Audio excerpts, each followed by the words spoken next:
Matius 24 ayat 4-14. Jawab Yesus kepada mereka, "Waspadalah supaya jangan ada orang yang menyesatkan kamu. Sebab banyak orang akan datang dengan memakai namaku dan berkata, 'Akulah Mesias,' dan mereka akan menyesatkan banyak orang. Tindamu akan mendengar deru perang atau kabar-kabar tentang perang. Namun berawas-awaslah, jangan kamu gelisah. Sebab semuanya itu harus terjadi, tetapi itu belum kesudahannya.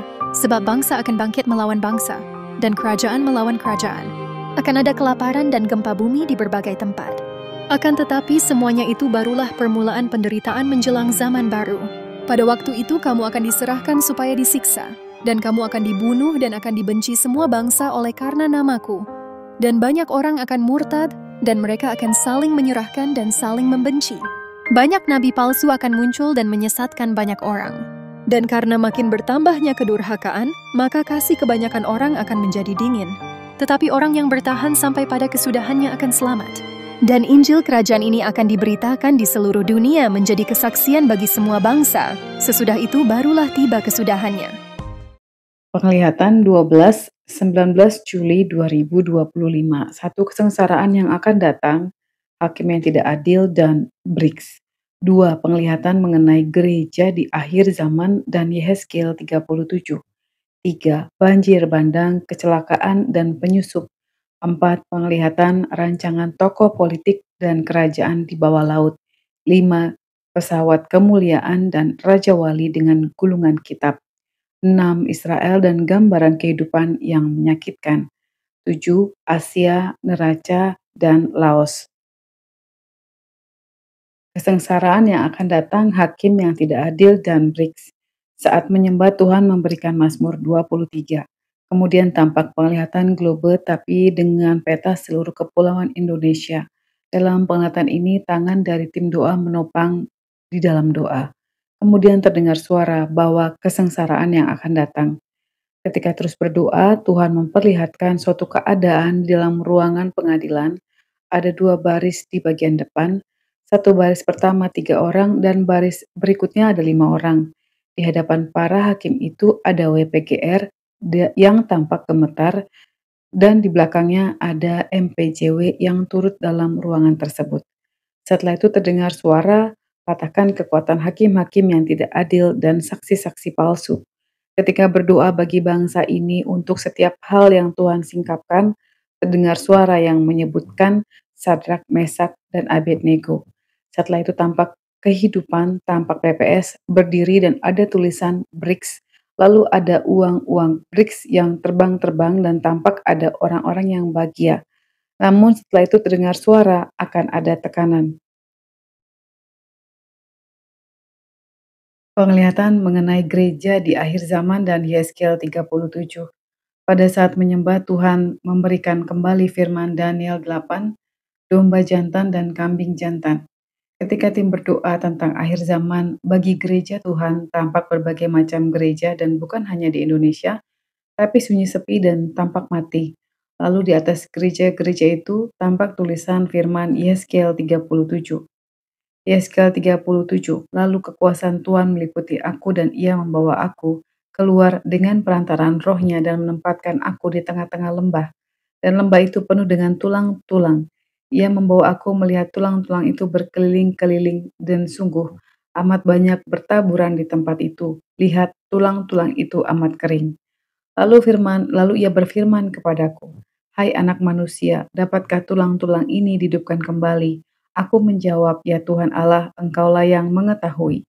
Lalu firman-Nya kepadaku, "Bernubuatlah mengenai tulang-tulang ini, dan katakanlah kepadanya, hai tulang-tulang yang kering, dengarlah firman Tuhan.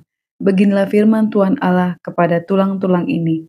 Aku memberi nafas hidup di dalammu, supaya kamu hidup kembali. Aku akan memberi urat-urat padamu dan menumbuhkan daging padamu. Aku akan menutupi kamu dengan kulit dan memberikan kamu nafas hidup, supaya kamu hidup kembali dan kamu akan mengetahui bahwa akulah Tuhan." Lalu aku bernubuat seperti diperintahkan kepadaku, dan segera sesudah aku bernubuat kedengaranlah suara. Sungguh suatu suara berderak-derak dan tulang-tulang itu bertemu satu sama lain. Sedang aku mengamat-amatinya, lihat urat-urat ada dan daging tumbuh padanya, kemudian kulit menutupinya, tetapi mereka belum bernafas. Maka firman-Nya kepadaku, bernubuatlah kepada nafas hidup itu, bernubuatlah hai anak manusia, dan katakanlah kepada nafas hidup itu, beginilah firman Tuhan Allah, hai nafas hidup, datanglah dari keempat penjuru angin, dan berhembuslah ke dalam orang-orang yang terbunuh ini, supaya mereka hidup kembali. Lalu aku bernubuat seperti diperintahkannya kepadaku, dan nafas hidup itu masuk di dalam mereka, sehingga mereka hidup kembali. Mereka menjejakkan kakinya suatu tentara yang sangat besar. Firman-Nya kepadaku, hai anak manusia, tulang-tulang ini adalah seluruh kaum Israel. Sungguh mereka sendiri mengatakan, tulang-tulang kami sudah menjadi kering, dan pengharapan kami sudah lenyap, kami sudah hilang.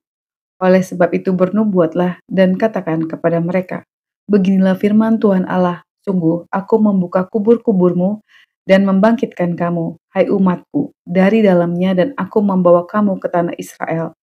Dan kamu akan mengetahui bahwa akulah Tuhan pada saat aku membuka kubur-kuburmu dan membangkitkan kamu, hai umatku, dari dalamnya. Aku akan memberikan rohku ke dalammu, sehingga kamu hidup kembali, dan aku akan membiarkan kamu tinggal di tanahmu, dan kamu akan mengetahui bahwa aku Tuhan yang mengatakannya dan membuatnya. Demikianlah firman Tuhan.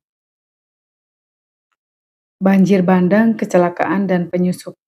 Tampak penglihatan anak kecil perempuan, dia berlari dan menyerukan, banjir bandang, banjir bandang. Lalu tampak aliran air yang besar dan warnanya keruh, lalu ada mayat-mayat yang bengkak dan terapung. Kemudian di sisi yang lain tampak orang-orang yang mati namun berdarah-darah seperti kecelakaan. Lalu Tuhan mengarahkan patakan pintu gerbang maut. Setelah itu terdengar suara doakan bagian timur di bangsa ini.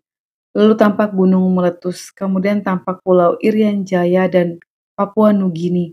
Dan ada pembatas berupa garis melintang berwarna hitam. Lalu ada orang-orang yang masuk dari Papua Nugini ke Irian Jaya. Ketika mereka melangkah terdengar suara, katakan roh Belzebul yang dibawa mereka. Dalam penglihatan ini mereka tinggi besar dan memakai topeng. Dan ketika topengnya terbuka, mereka adalah orang-orang dengan mata berwarna biru, coklat, dan abu-abu. Tujuan mereka adalah Indonesia, namun mereka masuk melalui Papua Nugini. Dan setelah itu terdengar suara penyusup. Penglihatan rancangan tokoh politik dan kerajaan di bawah laut. Pada saat menyembah, Tuhan memberikan Mazmur 100. Tampak dalam penglihatan mantan pejabat bangsa ini, MWPJK, berpakaian putih menggunakan peci. Lihat nyatakan dia melihat di dalam pikirannya ada seperti benang-benang kusut. Jadi hal ini seperti sudah tertanam di dalam pikiran dan hatinya. Lihat nyatakan ini seperti mau menjadi aksi nyata. Di belakang MWPJK ada seperti sosok setan kecil di belakang kepalanya dan berjumlah 7. Dan itu yang memicunya marah dan merancangkan anarkisme. Setelah itu terdengar suara berdoa bagi Pulau Jawa. Lalu Tuhan memperlihatkan gunung yang berasap, gelombang-gelombang yang besar, dan goncangan gempa yang dahsyat. Dalam penglihatan ini gedung-gedung hancur. Ketika berdoa bagi Pulau Jawa, tampak sosok perempuan dengan pakaian hijau kuning. Lihat nyatakan Nyi Roro Kidul. Lalu tampak sebuah kerajaan di bawah laut, dan dari mulai pintu gerbang kerajaan itu ada orang-orang laki-laki yang jalan menuju ke dalam kerajaan dengan seperti jongkok dan berlutut sambil berjalan. Lalu terdengar suara batalkan tumbal-tumbal. Sesudah itu ada suara yang menyatakan patakan persengketaan-persengketaan yang dibuat oleh orang-orang sombong yang serakah dan anarkis. Kemudian tampak mantan pemimpin bangsa ini, MPSBY, di satu ruangan dan ada beberapa orang yang duduk melingkar. MPSBY melihat sebuah peta Indonesia dan dia menunjuk di bagian-bagian tertentu di wilayah Indonesia. Ada 5 titik merah yang dia tunjuk. Dia seperti sedang membuat strategi untuk satu rancangannya. Pesawat kemuliaan dan Raja Wali dengan gulungan kitab. Tampak penglihatan sebuah pesawat sedang di awan tapi penuh dengan kemuliaan, bukan seperti pesawat di bumi ini. Dari sana ada tangga emas, lalu di sana ada seperti gambaran pramugari berpakaian biru berkilau. Mereka mengayunkan banner dengan tulisan 1 Petrus 5 ayat 4, dan mereka turun lalu mengelilingi para pendoa-pendoa. Kemudian tampak lambang Raja Wali yang ada di tim doa, sedang membawa seperti gulungan kitab. Dia terbang ke segala penjuru dan ke hutan-hutan. Raja Wali ini menjatuhkan gulungan-gulungan kecil itu, lalu ada orang-orang yang mengambil gulungan-gulungan itu, kemudian mereka melihat ke atas, mereka menunjukkan matanya kepada Tuhan.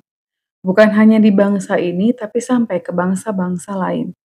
1 Petrus 5 ayat 4, dan apabila Gembala Agung datang, kamu akan menerima mahkota kemuliaan yang tidak dapat layu. Israel dan gambaran kehidupan yang menyakitkan. Tampak tulisan besar Israel dan firman Tuhan tertulis di bawah tulisan Israel Mazmur 80. Doa untuk keselamatan Israel. Hai Gembala Israel, pasanglah telinga, engkau yang menggiring Yusuf sebagai kawanan domba. Ya, engkau yang duduk di atas para kerub, tampillah bersinar di depan Efraim dan Benyamin dan Manasye. Bangkitkanlah keperkasaanmu dan datanglah menyelamatkan kami. Ya Allah, pulihkanlah kami, buatlah wajahmu bersinar, maka kami akan selamat. Tuhan Allah semesta alam, berapa lama lagi murkamu menyala, sekalipun umatmu berdoa. Engkau memberi mereka makan roti cucuran air mata. Engkau memberi mereka minum air mata berlimpah-limpah. Engkau membuat kami menjadi pokok percederaan tetangga-tetangga kami, dan musuh-musuh kami mengolok-olok kami. Ya Allah semesta alam, pulihkanlah kami. Buatlah wajahmu bersinar, maka kami akan selamat.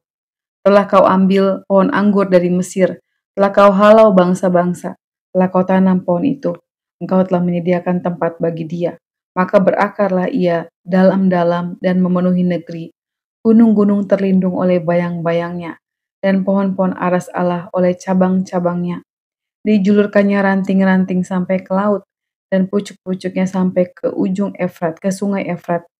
Mengapa engkau melanda temboknya sehingga ia dipetik oleh setiap orang yang lewat? Babi hutan menggerogoti dan binatang-binatang di padang memakannya. Ya Allah semesta alam, kembalilah kiranya, pandanglah dari langit dan lihatlah.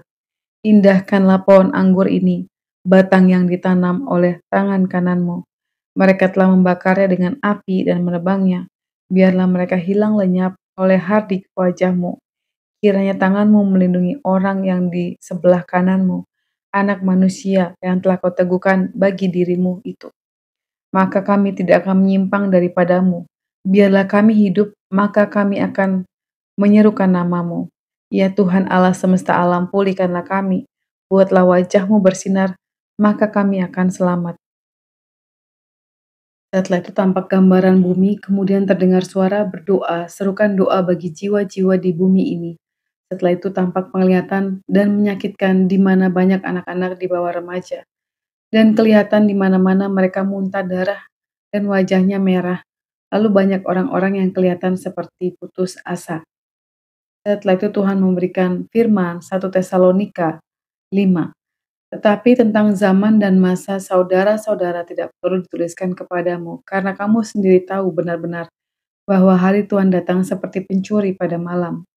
Apabila mereka mengatakan semuanya damai dan aman, maka tiba-tiba mereka ditimpa oleh kebinasaan, seperti seorang perempuan yang hamil ditimpa oleh sakit bersalin. Mereka pasti tidak akan luput. Tetapi kamu, saudara-saudara, kamu tidak hidup di dalam kegelapan, sehingga hari itu tiba-tiba mendatangi kamu seperti pencuri. Karena kamu semua adalah anak-anak terang dan anak-anak siang. Kita bukanlah orang-orang malam atau orang-orang kegelapan. Sebab itu baiklah jangan kita tidur seperti orang-orang lain, tetapi berjaga-jaga dan sadar. Sebab mereka yang tidur, tidur waktu malam, dan mereka yang mabuk, mabuk waktu malam. Tapi kita yang adalah orang-orang siang, baiklah kita sadar, berbaju zirahkan iman dan kasih, dan berketopongkan pengharapan keselamatan. Karena Allah tidak menetapkan kita untuk ditimpa murka, tetapi untuk beroleh keselamatan oleh Yesus Kristus Tuhan kita, yang sudah mati untuk kita. Supaya entah kita berjaga-jaga, entah kita tidur, kita hidup bersama-sama dengan Dia. Karena itu nasihatilah seorang akan yang lain, dan saling membangunlah kamu seperti yang memang kamu lakukan. dan seterusnya. Asia, Neraca, dan Laos. Kemudian ada suara benua Asia. Lalu tim berdoa secara khusus bagi bangsa di Asia. Ketika berdoa bagi Asia, Tuhan memberikan Matius 13. Lalu terdengar suara neraca, namun Tuhan mengingatkan mengenai perekonomian.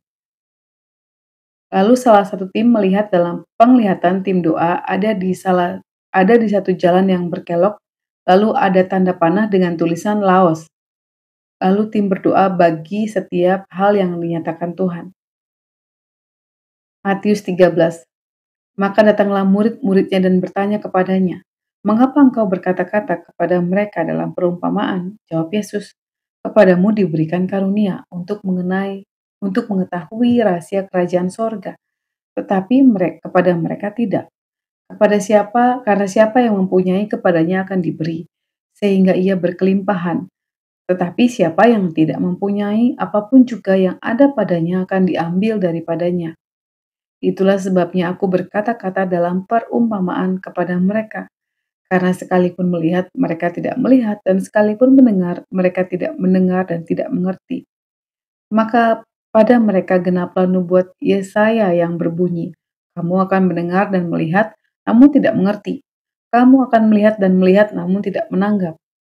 Sebab hati bangsa ini telah menebal dan telinganya berat mendengar, dan matanya melekat tertutup, supaya jangan mereka melihat dengan matanya dan mendengar dengan telinganya dan mengerti dengan hatinya, lalu berbalik sehingga aku menyembuhkan mereka. Tetapi berbahagialah matamu karena melihat dan telingamu karena mendengar. Sebab aku berkata kepadamu, sesungguhnya banyak nabi dan orang benar ingin melihat apa yang kamu lihat tetapi tidak melihatnya, dan ingin mendengar apa yang kamu dengar tetapi tidak mendengarnya. Karena itu dengarlah arti perumpamaan penabur itu. Kepada setiap orang yang mendengar firman tentang kerajaan sorga tetapi tidak mengertinya, datanglah si jahat dan merampas yang ditaburkan dalam hati orang itu. Itulah benih yang ditaburkan di pinggir jalan. Benih yang ditaburkan di tanah yang berbatu-batu ialah orang yang mendengar firman itu dan segera menerimanya dengan gembira. Tapi ia tidak berakar dan tahan sebentar saja. Apabila datang penindasan atau penganiayaan karena firman itu, orang itu pun segera murtad. Yang ditaburkan di tengah semak duri ialah orang yang mendengar firman itu, lalu kekhawatiran dunia ini dan tipu daya kekayaan menghimpit firman itu sehingga tidak berbuah. Yang ditaburkan di tanah yang baik ialah orang yang mendengar firman itu dan mengerti, dan karena itu ia berbuah, ada yang 100 kali lipat, ada yang 60 kali lipat, ada yang 30 kali lipat. Perumpamaan tentang lalang di antara gandum. Yesus membentangkan suatu perumpamaan lain lagi kepada mereka. Katanya, hal kerajaan sorga itu seumpama orang yang menaburkan benih yang baik di ladangnya. Tetapi pada waktu semua orang tidur, datanglah musuhnya menaburkan benih lalang di antara gandum itu, lalu pergi. Ketika gandum itu tumbuh dan mulai berbulir, nampak jugalah lalang itu. Maka datanglah hamba-hamba Tuhan ladang itu kepadanya dan berkata, Tuan, bukankah benih baik yang Tuhan taburkan di ladang Tuan? Dari manakah lalang itu? Jawab Tuan itu, seorang musuh yang melakukannya. Lalu berkatalah hamba-hamba itu kepadanya, jadi maukah Tuhan supaya kami pergi mencabut lalang itu? Tetapi ia berkata, jangan. Sebab mungkin gandum itu ikut tercabut pada waktu kamu mencabut lalang itu. Biarkanlah keduanya tumbuh bersama-sama sampai waktu menuai. Pada waktu itu aku akan berkata kepada para penuai, kumpulkanlah dahulu lalang itu dan ikatlah berberkas-berkas untuk dibakar. Kemudian kumpulkanlah gandum itu ke dalam lumbungku. Perumpamaan tentang biji sesawi dan ragi. Yesus membentangkan suatu perumpamaan lain lagi kepada mereka, katanya, hal kerajaan sorga itu seumpama biji sesawi yang diambil dan ditaburkan orang di ladangnya. Memang biji itu yang paling kecil dari segala jenis benih. Tetapi apabila sudah tumbuh, sesawi itu lebih besar daripada sayuran yang lain, bahkan menjadi pohon sehingga burung-burung di udara datang bersarang pada cabang-cabangnya. Dan ia menceritakan perumpamaan ini juga kepada mereka. Hal kerajaan sorga itu seumpama ragi yang diambil seorang perempuan dan diadukan ke dalam tepung terigu 3 sukat sampai kamir seluruhnya. Semuanya itu disampaikan Yesus kepada orang banyak dalam perumpamaan. Dan tanpa perumpamaan, satu pun tidak disampaikannya kepada mereka. Maka genaplah firman yang disampaikan oleh Nabi. Aku mau membuka mulutku mengatakan perumpamaan. Aku mau mengucapkan hal yang tersembunyi sejak dunia dijadikan. Penjelasan perumpamaan tentang lalang di antara gandum. Maka Yesus pun meninggalkan orang banyak itu, lalu pulang. Murid-muridnya datang dan berkata kepadanya, "Jelaskanlah kepada kami perumpamaan tentang lalang di ladang itu." Ia menjawab katanya, "Orang yang menaburkan benih baik ialah anak manusia. Ladang ialah dunia. Benih yang baik itu anak-anak kerajaan dan lalang anak-anak si jahat. Musuh yang menaburkan benih lalang ialah iblis. Waktu menuai ialah akhir zaman, dan para penuai itu malaikat. Maka seperti lalang itu dikumpulkan dan dibakar dalam api, demikian juga pada akhir zaman. Anak manusia akan menyuruh malaikat-malaikatnya, dan mereka akan mengumpulkan segala sesuatu yang menyesatkan dan semua orang yang melakukan kejahatan dari dalam kerajaannya. Semuanya akan dicampakkan ke dalam dapur api. Di sanalah akan terdapat ratapan dan kertak gigi. Pada waktu itulah orang-orang benar akan bercahaya seperti matahari dalam kerajaan Bapa mereka. Siapa bertelinga, hendaklah ia mendengar, dan seterusnya. Terima kasih telah mendengar dan menyaksikan End Times Army Channel. Tuhan Yesus memberkati kita semua.